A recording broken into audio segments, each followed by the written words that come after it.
Here we start a book named Atomic Habits. Few things can have a more powerful impact on your life than improving your daily habits. EXPLAINATION ahead keeps listening to Topic 2: How your habits shape your identity. Why is it so easy to repeat bad habits and so hard to form good ones? Few things can have a more powerful impact on your life than improving your daily habits. And yet it is likely that this time next year you'll be doing the same thing rather than something better. It often feels difficult to keep good habits going for more than a few days. Even with sincere effort and the occasional burst of motivation, habits like exercise, meditation, journaling, and cooking are reasonable for a day or two and then become a hassle. However, once your habits are established, they seem to stick around forever, especially the unwanted ones, despite our best intentions. Unhealthy habits like eating junk food, watching too much television, procrastinating, and smoking can feel impossible to break. Changing our habits is challenging for two reasons. We try to change the wrong thing and we try to change our habits in the wrong way. In this chapter, I'll address the first point. In the chapters that follow, I'll answer the second. Our first mistake is that we try to change the wrong thing. To understand what I mean, consider that there are 3 levels at which change can occur. You can imagine them like the layers of an onion. 3 layers of behavior change. Figure 3. There are 3 layers of behavior change: a change in your outcomes, a change in your processes, or a change in your identity. The first layer is changing your outcomes. This level is concerned with changing your results. Losing weight, publishing a book, winning a championship. Most of the goals you set are associated with this level of change. The second layer is changing your process. This level is concerned with changing your habits and systems. Implementing a new routine at the gym, decluttering your desk for better workflow, developing a meditation practice. Most of the habits you build are associated with this level. The third and deepest layer is changing your identity. This level is concerned with changing your beliefs, your worldview, your self-image, your judgments about yourself and others. Most of the beliefs, assumptions, and biases you hold are associated with this level. Outcomes are about what you get. Processes are about what you do. Identity is about what you believe. When it comes to building habits that last, when it comes to building a system of 1% improvements, the problem is not that one level is better or worse than another. All levels of change are useful in their own way. The problem is the direction of change. Many people begin the process of changing their habits by focusing on what they want to achieve. This leads us to outcome-based habits. The alternative is to build identity-based habits. With this approach, we start by focusing on who we wish to become. Outcome-based habits, identity-based habits. Figure 4. With outcome-based habits, the focus is on what you want to achieve. With identity-based habits, the focus is on who you wish to become. Imagine 2 people resisting a cigarette. When offered a smoke, the first person says, "No thanks, I'm trying to quit." It sounds like a reasonable response. But this person still believes they are a smoker who is trying to be something else. They are hoping their behavior will change while carrying around the same beliefs. The second person declines by saying, "No thanks, I'm not a smoker." It's a small difference, but this statement signals a shift in identity. Smoking was part of their former life, not their current one. They no longer identify as someone who smokes. Most people don't even consider identity change when they set out to improve. They just think, "I want to be skinny, and if I stick to this diet, then I'll be skinny." They set goals and determine the actions they should take to achieve those goals without considering the beliefs that drive their action. They never shift the way they look at themselves, and they don't realize that their old identity can sabotage their new plans for change. Behind every system of actions are a system of beliefs. The system of a democracy is founded on beliefs like freedom, majority rule, and social equality. The system of a dictatorship has a very different set of beliefs like absolute authority and strict obedience. You can imagine many ways to try to get more people to vote in a democracy, but such behavior change would never get off the ground in a dictatorship. That's not the identity of the system. Voting is a behavior that is impossible under a certain set of beliefs. A similar pattern exists whether we are discussing individuals, organizations, or societies. There are a set of beliefs and assumptions that shape the system. An identity behind the habits. Behavior that is incongruent with the self will not last. You may want more money, but if your identity is someone who consumes rather than creates, then you'll continue to be pulled towards spending rather than earning. You may want better health.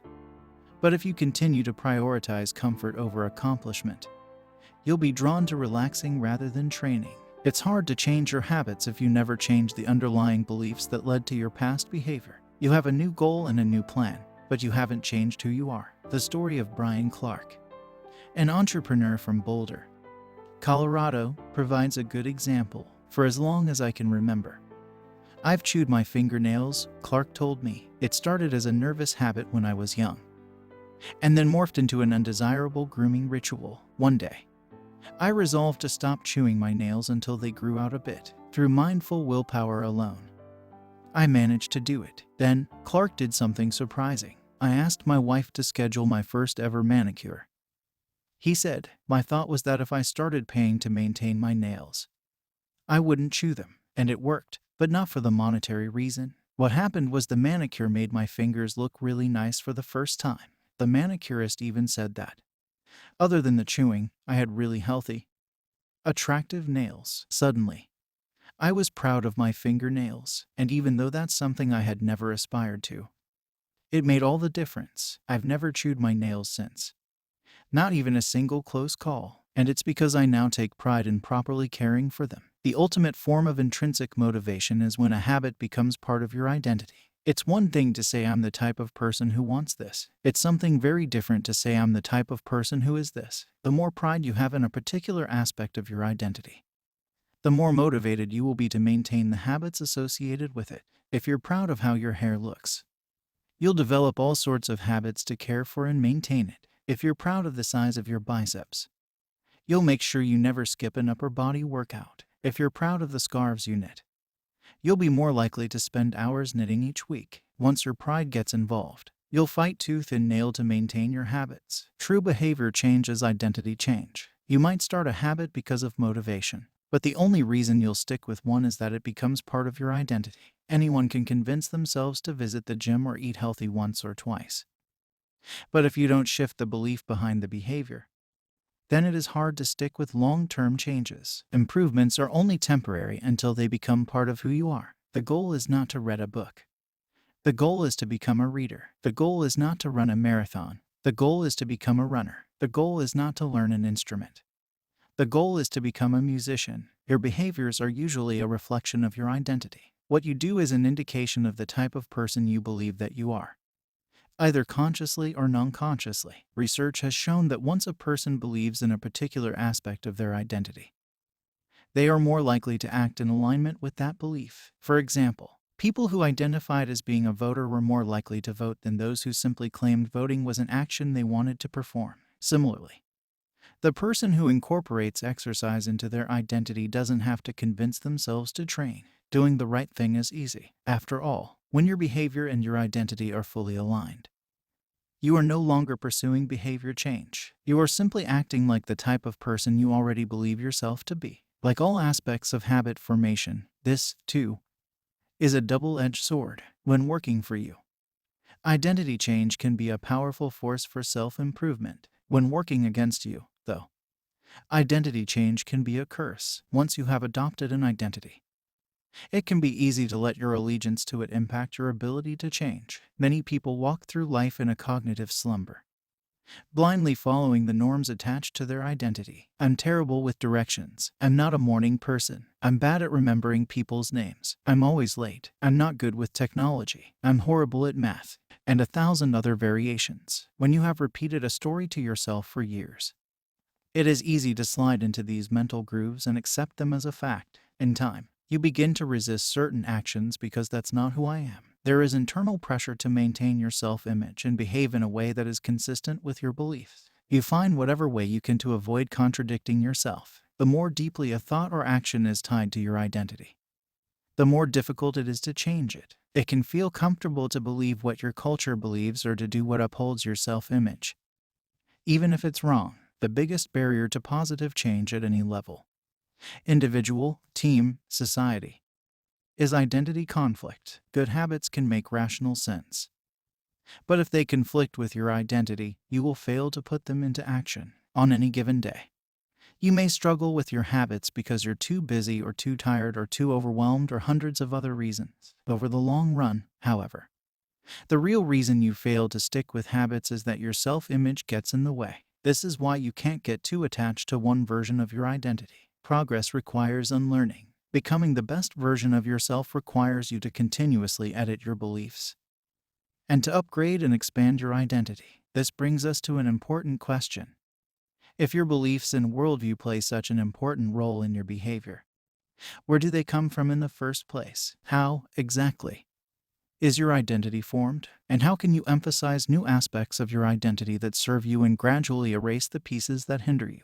The two-step process to changing your identity emerges out of your habits. You are not born with preset beliefs. Every belief, including those about yourself, is learned and conditioned through experience. More precisely, your habits are how you embody your identity. When you make your bed each day, you embody the identity of an organized person. When you write each day, you embody the identity of a creative person. When you train each day, you embody the identity of an athletic person. The more you repeat a behavior, the more you reinforce the identity associated with that behavior. In fact, the word identity was originally derived from the Latin words essentitas, which means being, and identitum, which means repeatedly. Your identity is literally your repeated beingness. Whatever your identity is right now, you only believe it because you have proof of it. If you go to church every Sunday for 20 years, you have evidence that you are religious. If you study biology for 1 hour every night, you have evidence that you are studious. If you go to the gym even when it's snowing, you have evidence that you are committed to fitness. The more evidence you have for a belief, the more strongly you will believe it. For most of my early life, I didn't consider myself a writer. If you were to ask any of my high school teachers or college professors, they would tell you I was an average writer at best.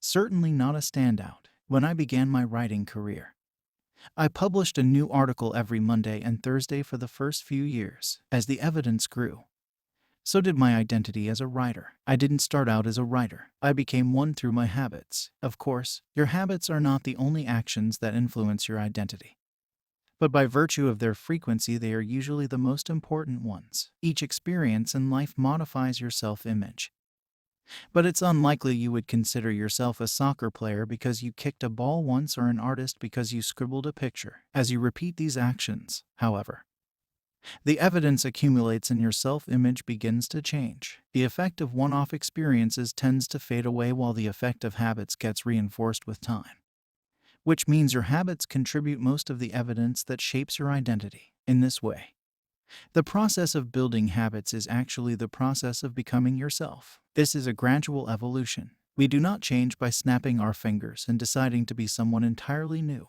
We change bit by bit, day by day, habit by habit. We are continually undergoing microevolutions of the self. Each habit is like a suggestion. Hey, maybe this is who I am. If you finish a book, then perhaps you are the type of person who likes reading. If you go to the gym, then perhaps you are the type of person who likes exercise. If you practice playing the guitar, perhaps you are the type of person who likes music. Every action you take is a vote for the type of person you wish to become. No single instance will transform your beliefs, but as the votes build up, so does the evidence of your new identity. This is one reason why meaningful change does not require radical change. Small habits can make a meaningful difference by providing evidence of a new identity. And if a change is meaningful, it actually is big. That's the paradox of making small improvements. Putting this all together, you can see that habits are the path to changing your identity. The most practical way to change who you are is to change what you do.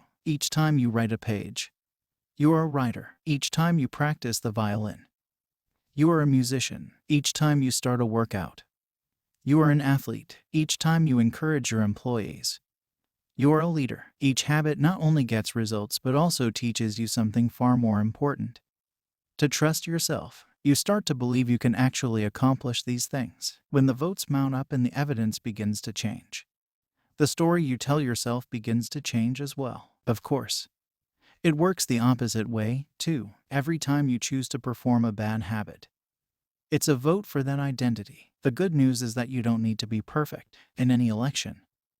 There are going to be votes for both sides. You don't need a unanimous vote to win an election. You just need a majority. It doesn't matter if you cast a few votes for a bad behavior or an unproductive habit. Your goal is simply to win the majority of the time. New identities require new evidence. If you keep casting the same votes you've always cast, you're going to get the same results you've always had. If nothing changes, nothing is going to change. It is a simple two-step process. 1. Decide the type of person you want to be. 2. Prove it to yourself with small wins. First, decide who you want to be. This holds at any level. As an individual, as a team, as a community, as a nation. What do you want to stand for? What are your principles and values? Who do you wish to become? These are big questions. And many people aren't sure where to begin, but they do know what kind of results they want.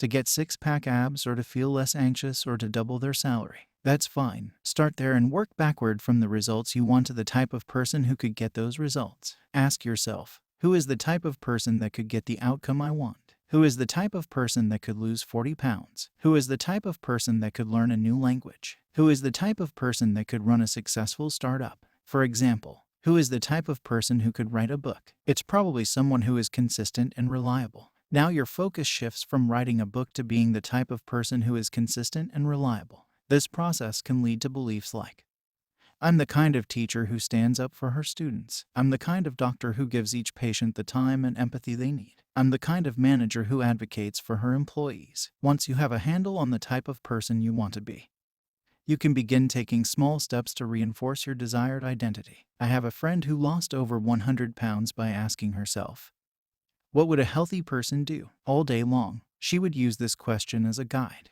Would a healthy person walk or take a cab? Would a healthy person order a burrito or a salad? She figured if she acted like a healthy person long enough, eventually she would become that person. She was right. The concept of identity-based habits is our first introduction to another key theme in this book.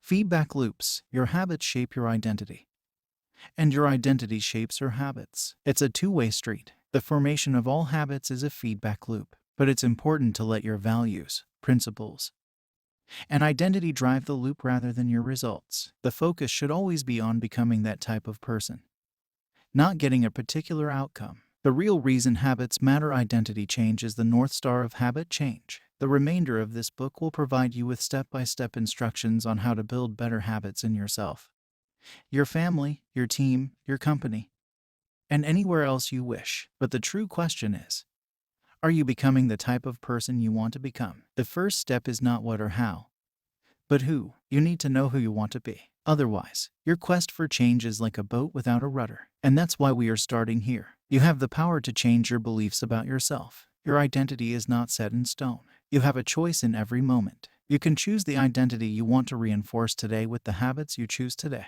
And this brings us to the deeper purpose of this book and the real reason habits matter. Building better habits isn't about littering your day with life hacks. It's not about flossing one tooth each night or taking a cold shower each morning or wearing the same outfit each day. It's not about achieving external measures of success like earning more money, losing weight, or reducing stress. Habits can help you achieve all of these things.